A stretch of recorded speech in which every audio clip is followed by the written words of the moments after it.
ராதிகாவுக்கு குறுவென்று இருந்தது. அவனை புகைப்படத்தில் பார்த்தால் பார்க்க நன்றாகவே இருந்தான்.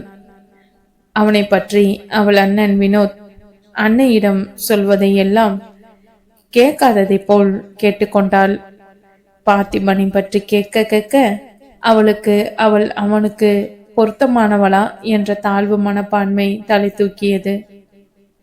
அவள் செய்வது சரியா இல்லை அவனை ஏமாற்றுகிறோமா என எண்ணி கலங்கினாள். பார்த்திபனிடம் அலைபேசியில் சற்று நேரம் பேசியதிலேயே அவனை பிடித்து போனது ராதிகாவுக்கு. இவன்தான் அவள் வாழ்க்கை துணை என்று முடிவாகிவிட்டால் அவளது வாழ்க்கையை உண்மையுடன் ஆரம்பிக்க வேண்டும் என்ற உறுதியும் பிறந்தது. அதனால் பார்த்திபனிடம் அக்ஷயை பற்றி சொல்லிவிட வேண்டும் என திட்டமிட்டு அவனை சந்திக்க வேண்டும் என்றால் அந்த சந்திப்புக்காக காத்திருக்கவும் செய்தாள். ராதிகாவுக்கு காலம் தெளிந்த நீரோடையை போல் போய்கொண்டு இருந்தது. எல்லாம் அலர்மெல் மங்கை அந்த மாப்பிள்ளை பார்த்திபனுடன் நேரில் பேசுவதை பார்க்கும் வரையில்தான். பார்த்திபன் தான் ராதிகாவுக்கு வந்த வரன் என்றதும் வினோத் முதலில் அலர்மேல் மங்கையிடம் வந்துதான் அவனை பற்றி விசாரித்தான். ஏனெனில் இருவரும் ஒரே கல்லூரியில் படித்திருந்தனர். அலர்மேல் மங்கை படித்த அதே கல்லூரியில்தான் 4 வருடங்களுக்கு முன்னர் முதுகலை படிப்பு படித்தான் பார்த்திபன். பார்த்திபனின் புகைப்படத்தை பார்த்த அலர்மேல் மங்கை விசிலடித்தவாறே, இவரா மாப்பிள்ள என வினோத்திடம் உல்லாசமாக கேட்டாள். அவள் தோழி நேத்ராவின் அண்ணன் தான் பார்த்திபன் என்ற தகவலை வினோத்திடம் பகிர்ந்து கொண்டாள். நேத்ராவுக்கு சமீபத்தில்தான் திருமணம் முடிந்து தற்சமயம் அமெரிக்காவில் வசிக்கிறாள். அவளின் திருமணம்தான் அலர்மேல் மங்கைக்கு அவள் வீட்டில் மாப்பிள்ளை பார்ப்பதற்கு முக்கிய காரணமாக அமைந்தது. உன்னோட படிச்சவ வீட்டில் சொன்ன பேச்சை கேட்டு ஒழுங்கா இருக்கா பாரு என்ற பத்மாவதியின் புலம்பல் தாங்காமல் தான் மாப்பிள்ளை பார்ப்பதற்கே சம்மதித்தாள் அலர்மேல் மங்கை. பார்த்திபன் பற்றிய விவரங்களை கடகடவென்று வினோத்திடம் ஒப்பித்தாள் அலர்மேல் மங்கை. கல்லூரி காலத்தில் அலர்மேல் மங்கை கைப்பந்து அணியிலும் பார்த்திபன் கிரிக்கெட் அணியிலும் இருந்ததால் இருவரும் கல்லூரிகளுக்கு இடையேயான விளையாட்டுப் போட்டிகளுக்கு ஒன்றாக சென்று வர நல்ல நட்பு துளிர்த்தது. அதனால் பார்த்திபனை பற்றி அவளுக்கு நன்றாகவே தெரியும். மிகவும் நல்லவன், நேர்மையானவன், எந்த கெட்ட பழக்கமும் கிடையாது என அடுக்கிக் கொண்டு சென்றாள். வினோத்திடம் கவலை கொள்ளாமல் கண்ணை மூடிக்கொண்டு ராதிகாவை தரலாம் என தைரியம் அளித்தாள்.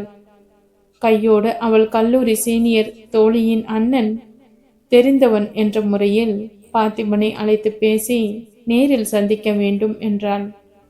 அடிக்கடி இது போன்ற சந்திப்புகள் நிகழும் என்பதால் பார்த்திபனும் பெரிதாக எதுவும் நினைக்கவில்லை.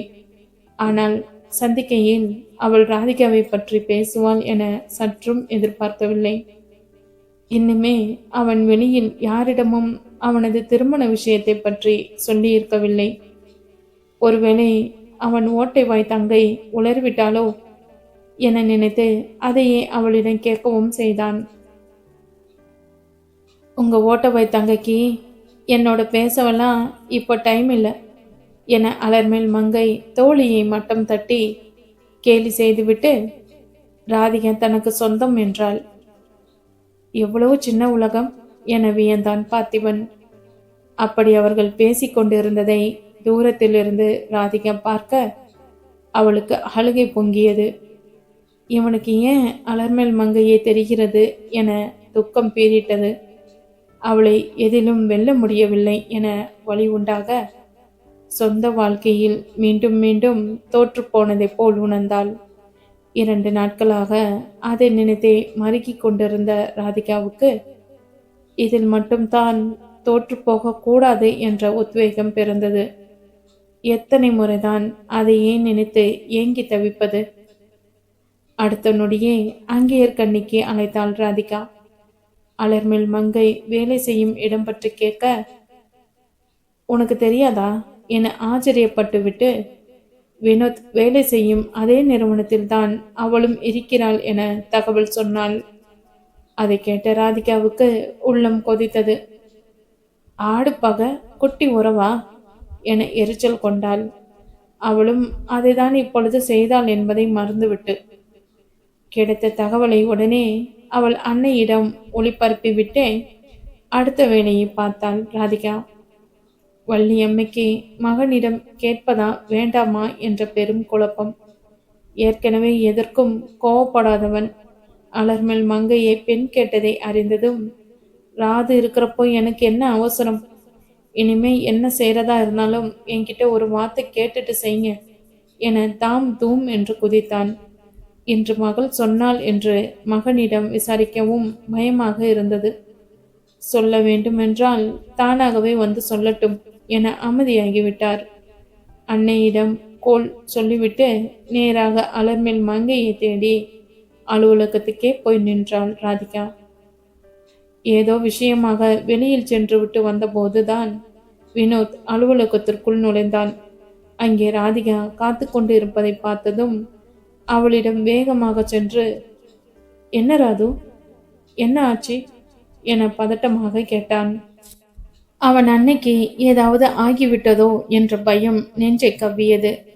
அதே சமயத்தில் அலர்மேல் மங்கை அவர்களை பார்த்து வர அவளை சுட்டி காட்டியவாறே, இவ உங்க கூட வேலை செய்யறத கூட சொல்லல என அண்ணனிடம் துக்கம் பீறிட்ட கேட்டவள், இவ இவ என் கல்யாணத்தை நடக்க விட மாட்டான்னா, என்னை பழிவாங்க காத்துக்கிட்டு இருக்கா, எனக்கு பயமா இருக்கு என விசும்ப ஆரம்பித்தாள். ராது, என்ன அப்படியெல்லாம் மங்க செய்ய மாட்டா என வினோத் அவளை அதட்ட கண்களை துடைத்து கொண்டு அண்ணனை பார்த்து முறைத்தவள், நீ கூட மாறிட்டல என்றாள். வார்த்தைகளில் கசப்பை வெளியிட்டு வினோத் பதில் பேசும் முன்னால் வெடுக்கென்ற அலர்மேல் மங்கையின் பக்கம் திரும்பியவள் வலது கை ஆள்காட்டி விரலை அலர்மேல் மங்கையின் முன் நீட்டி, உனக்கு எத்தனை ஆள் தான் வேணும்? அன்னைக்கு வேற யாரோடவோ பேசிக்கிட்டே இருந்ததை பார்த்த, இப்போ பார்த்தியோட தேவையில்லாம என் கல்யாணத்தில் ஏதாவது குளறுபடி பண்ண நினைச்ச, அப்புறம் உன்னை சும்மா விட மாட்டேன் என மிரட்டி விட்டு சென்று விட்டாள். வினோத் சொல்ல வருவதை கூட அவளுக்கு கேட்க பொறுமை இல்லை. அத்தனை கோபமாக இருந்தாள். அரவிந்திடம் பேசியதை வீட்டில் போட்டு கொடுத்த பிரகஸ்பதி இவள்தானா என்ற உண்மை புரிய அவள் ஆரம்பத்தில் கேட்ட கேள்வி கூட அத்தனை பாதிக்கவில்லை அலர்மேல் மங்கைக்கு. ஏனெனில் ராதிகாவின் மனதை வருத்தும் வார்த்தைகள் எல்லாம் அவளுக்கு அத்துப்படியாயிற்றே. அதே சமயத்தில் அங்கே வந்த சூர்யாவின் செவிகளில் ராதிகா கடைசியில் சொன்னது விழுந்தது. பேசாமல் வாயை மூடிக்கொண்டு சென்று இருக்கலாம். ஆனாலும் விதி யாரை விட்டது? ஒருத்தரையும் நிம்மதியை இருக்க விட மாட்டியா என சூர்யாவிடமிருந்து பட்டென்று வார்த்தைகள் வெளியில் தெரித்து விழுந்தன.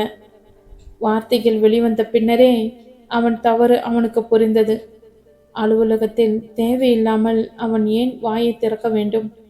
சூர்யாவை கூர்மையாக பார்த்த வினோத் ஏதோ சொல்ல வர, வா போய் காப்பி குடிச்சிட்டு வரலாம் என அவனை தடுத்த அலர்மேல் மங்கை கையோடு அவனை அழைத்து கொண்டு அங்கிருந்து நகர்ந்தாள். தனித்து விடப்பட்ட சூர்யாவுக்கு தான் முகத்தை கொண்டு போய் எங்கே வைப்பது என்று தெரியவில்லை. வினோத்தை தனியாக அழைத்து சென்று அவள் ரகசியம் பேசியது அவன் முகத்தில் பலார் என்று அரைந்தது போல் இருந்தது சூர்யாவுக்கு. பெரிய இவ ஒரு ஆளுன்னு இவ கூட பேச வந்த என்ன சொல்லணும் என அவனையே திட்டிக் கொண்டான் சூர்யா. அவன் மனசாட்சியோ, நீ அவளிடம் பேசினாயா அல்லது திட்டினாயா என கேலி செய்ய முகத்தை கடுவென்று வைத்து கொண்டு அங்கிருந்து நகர்ந்தான் சூர்யா.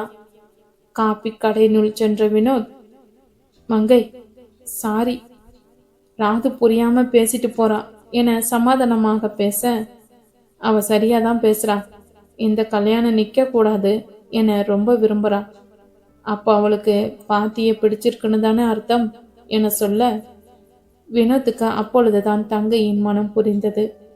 அதுவரையில் கலக்கம் குடிக்கொண்டிருந்த அவன் முகம் 1000 வாட்ஸ் பல்ப் போட்டதை போல் மலர்ந்தது. அவளுக்கு ஆய்வை கொடுத்தவன், எப்படியாவது கல்யாணத்தை நடத்தி முடிச்சிடணும் மங்கை என்றான் துள்ளலுடன். மறுநாள் காலையில் ஆர்வமாக அலுவலகத்துக்கு வந்த அலர்மேல் மங்கை சூர்யாவை காணாது சோர்ந்து போனாள். என்னமோ செய்ய என முடிக்க வேண்டிய வேலையில் சற்று நேரம் ஆழ்ந்தாள். பின்னர் அரவிந்தை அழைத்து பேச, என்னங்க மேடம், வேலை வாங்கி கொடுத்ததும் ஆளை மறந்துட்ட மாதிரி இருக்கே என சீண்டலுடன் ஆரம்பித்தான் அரவிந்த். அப்படி இல்லை ஏபி, வேலையில் ஒரு ப்ராஜெக்ட் முடிக்கணும், அதனால கொஞ்சம் பிஸி. நான் இல்லாம இங்க எந்த ப்ராஜெக்டும் எங்கேயும் நகராது என அவளின் நியாயமான காரணத்தோடு கேலியை கலக்கி சொல்லிவிட்டு அவனை சந்திக்க முடியுமா என கேட்டாள். காலையில் மிக முக்கியமான மீட்டிங் ஒன்று இருக்கிறது என்றும் மதியம் பார்க்கலாம் என சம்மதித்து அழைப்பை வைத்தான் அரவிந்த்.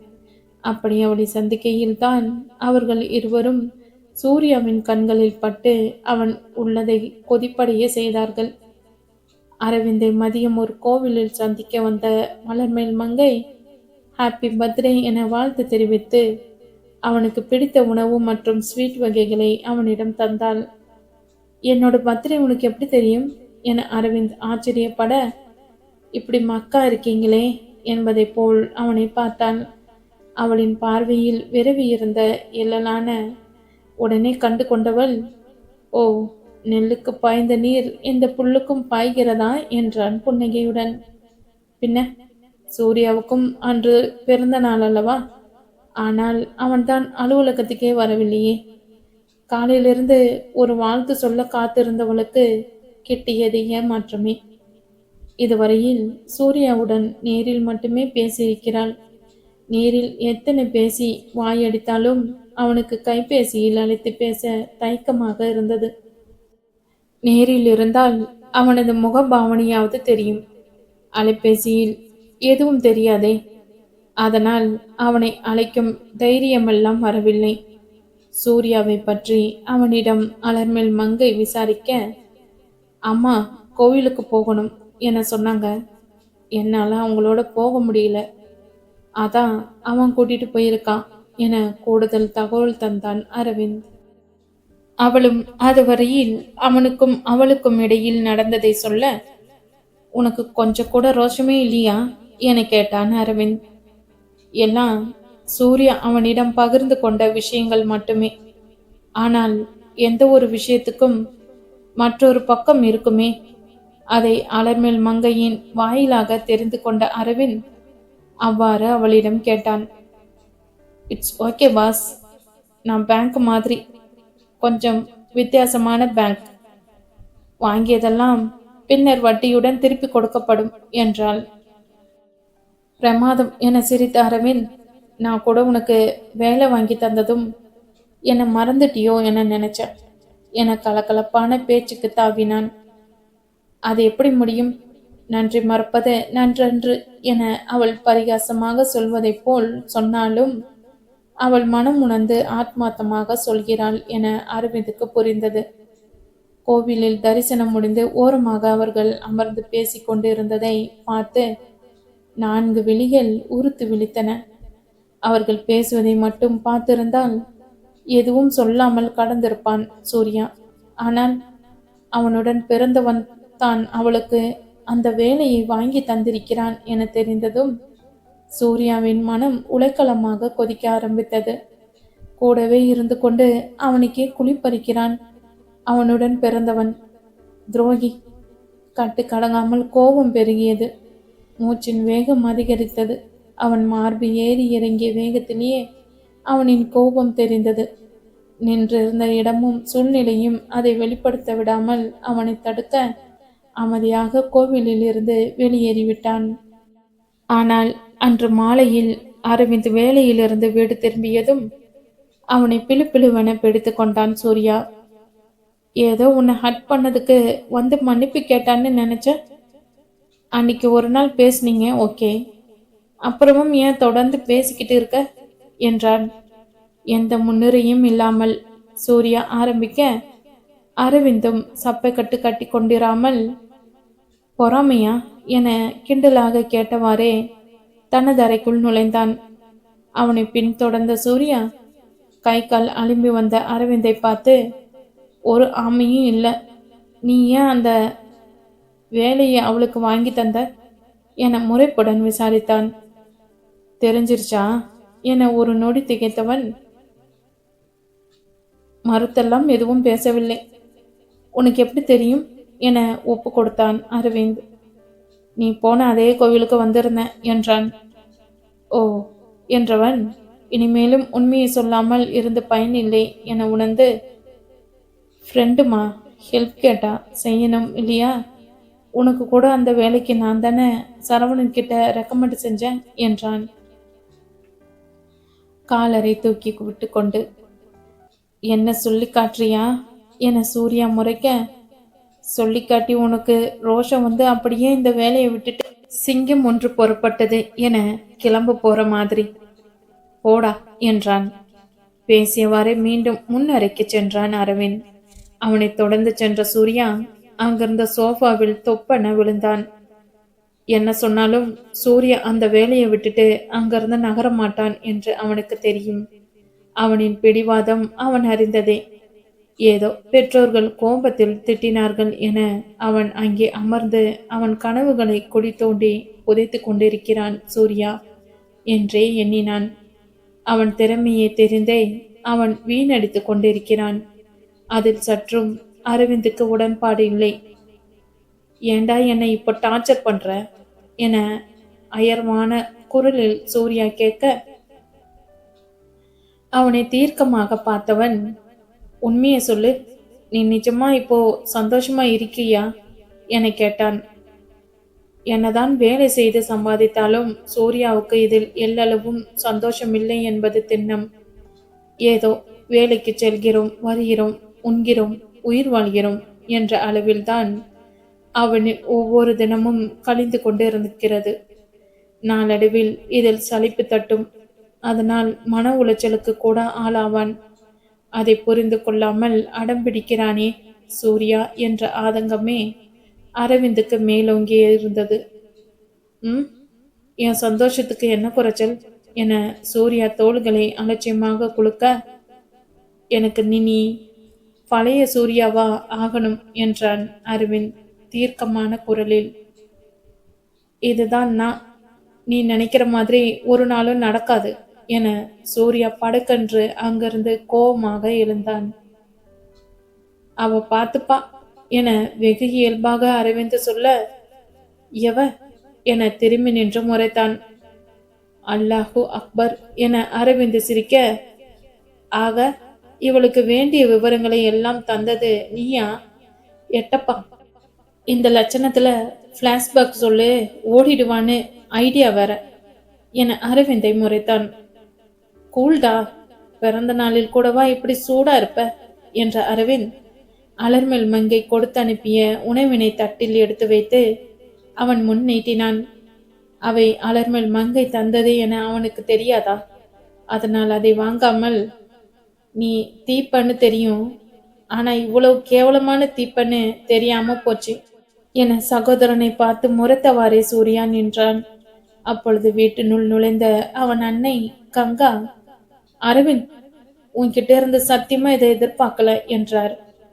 என்னமாச்சு என அரவிந்த் குழப்பமாக அன்னையை ஏறிட, விடு விடுவென அரவிந்தின் அருகில் வந்தவர் அவன் கையில் இருந்தவற்றை எல்லாம் ஒரே தட்டாக தட்டிவிட்டார். தட்டு எகிரி விழ வரவேற்பறை முழுவதும் உணவு சிந்தி சிதறியது. அம்மா என இரு மகன்களும் விக்கித்து போனார்கள். இதுவரையில் இப்படியெல்லாம் கங்கா நடந்து கொண்டதில்லை. வாய்க்கு வந்ததை பேசுவார், புலம்புவார், திட்டுவார். ஆனால் இப்படி கண்மூடித்தனமாக கோபத்தால் எதையும் செய்ததில்லை. எப்போதிலிருந்து இருவருள் இப்படி ஒரு மூர்க்கத்தனம் வந்தது? அப்பொழுதுதான் சூர்யாவுக்கு உரைத்தது. அவன் அன்னையும் அல்லவா அந்த கோவிலுக்கு அவனோடு வந்தார். அவர் கண்களில் அரவிந்த் படக்கூடாது என்றுதானே துரிதமாக செயல்பட்டு அவரை அங்கிருந்து அழைத்து கொண்டு வெளியேறினான். அவர் கண்ணில் படாதவாறு அழைத்து வந்துவிட்ட தன் சாமர்த்தியத்தை எண்ணி வேறு மகிழ்ந்திருந்தானே, அதில் செம்மன் போல என சூர்யா நொந்து விட்டான். அன்னையின் செய்கையை பார்த்தால் அரவிந்த் அலர்மேல் மங்கையுடன் பேசியதை பார்த்து விட்டதாக தெரிகிறதே. இதனால் அன்னையின் கோபம் அரவிந்தின் மேல் திரும்பும் என சூர்யா சத்தியமாக எண்ணவில்லை. நான் கோயிலுக்கு கூப்பிட்டா என்னோட வர முடியவில்லை. ஆனா அந்த மேனமணிக்கையோட மட்டும் எப்படி போக முடிஞ்சது என ரௌத்திரமாகி அரவிந்தை பார்த்து கேட்டார். போச்சு, இவரும் பார்த்துட்டாரா என எண்ணிக்கொண்டவன், அது அம்மா, மீட்டிங் முடிஞ்சதும் எதர்ச்சியாக பார்த்தேன் என அரவிந்த் பூசி மொழுக, பார்த்தா அப்படி தெரியலையே, ரொம்ப நாள் பழகுன மாதிரி இல்ல பேசிக்கிட்டு இருந்த, இவன் தான் உருப்படாம போறான்னு பார்த்தா நீ அப்படிதான் நடந்துக்கிற. வர வர நீ கூட என்கிட்ட நிறைய மறைக்கிற ஆரம்பிச்சிட்ட என கங்கா அங்கே தரையில் அமர்ந்து சுவற்றில் சாய்ந்து கொண்டு மூக்கை உறிஞ்ச ஆரம்பித்து விட்டார். கங்காவால் தாங்க முடியவில்லை. சூர்யாவை பற்றி அவருக்கு ஏற்கனவே தெரியும். அதனால் பெரிதாக அவனிடம் எந்த எதிர்பார்ப்பும் அவருக்கு இருந்ததில்லை. ஆனால் அரவிந்த் அப்படி அல்லவே. அரவிந்த் பொய் சொல்லிவிட்டான் என நினைத்து மனம் உடைந்து போனார். அதனால்தான் ஏமாற்றத்தால் அவரின் செய்கைகளும் அப்படி இருந்தன. அம்மா என அரவிந்த் ஏதோ சொல்ல வர, அந்த சண்டி குதிரைய மருமகளா என்னால ஏத்துக்க முடியாது. அந்த ராங்கிக்காரி நம்ம வீட்டுக்கு வரக்கூடாது, வரவே கூடாது. அவளோட நீ இனி பேசக்கூடாது என அன்னை முரண்டு பிடிக்க ஆரம்பித்தார். அவர் அருகில் தரையில் அமர்ந்த அரவிந்த், அம்மா, மனசுல பட்டதை பேசினா யாரும் கெட்டவங்களா ஆகிட முடியாது. அப்படி பேசுறது தப்பில்லம்மா. நம்ம சூர்யாவை பத்தி எல்லா விஷயமும் தெரியும். இருந்தும் அவ முடிவுல உறுதியா இருக்கிறா. அவனுக்கு ஏத்த பொண்ணுமா. அவனுக்காக வேலையை கூட மாத்திட்டு வந்திருக்கா. சூர்யா கிட்ட கேளுங்க என அரவிந்த் அன்னைக்கு புரிய வைத்து விடும் வேகத்தில் பேச, அழுவதை நிறுத்திவிட்டு 2 மகன்களை மாறி மாறி பார்த்தவர், ஆக நீங்க 2 பேரும் என்கிட்ட பொய் சொல்லியிருக்கீங்க என அடுத்த ஒரு சண்டையை இனிதே துவங்கி வைத்தார். அம்மா, எதுவும் சொல்லலன்னா உடனே பொய் சொல்றோம் என அர்த்தமா என அரவிந்த் குரலை உயர்த்த, பின்ன என்கிட்ட கோவிலுக்கு வர முடியாதுன்னு சொல்லிட்டு அவ கூட மட்டும் எப்படி போன? மீட்டிங் இருக்கு, அது இதுன்னு பொய் இல்லாம என்ன என அவரும் குரலை உயர்த்தி பேச, முயன்று முடியாமல் போக தழுத்தழுத்த குரலில் புலம்பலை தொடர ஆரம்பித்து விட்டார். பிறந்த நாள் அன்று மகன்களோடு கோவிலுக்கு போகணும்னு நினைச்சது தப்பா? அதுக்கு கூட எனக்கு கொடுப்பனை இல்லையா? நீ கூட மாறிட்ட என பேசிக்கொண்டே சென்றார் கங்கா. அரவிந்த் அயந்து விட்டான். எப்பொழுதும் அவன் அன்னையை பேசியே சிரிக்க வைத்து விடுவான். ஆனால் இன்று என்ன பேசி எப்படி அவரை மாற்றுவது என்று கூட தெரியவில்லை. அலர்மேல் மங்கையின் தீவிரத்தை உணர்ந்தவனால், சரி, இனிமேல் பேச மாட்டேன் என அன்னைக்கு வாக்கு கொடுக்க முடியவில்லை. அது முதலில் சூர்யாவின் எதிர்காலத்துக்கு நல்லதல்ல. அதே சமயத்தில் அலர்மேல் மங்கைக்காக அன்னையிடம் வாதாடவும் முடியாது.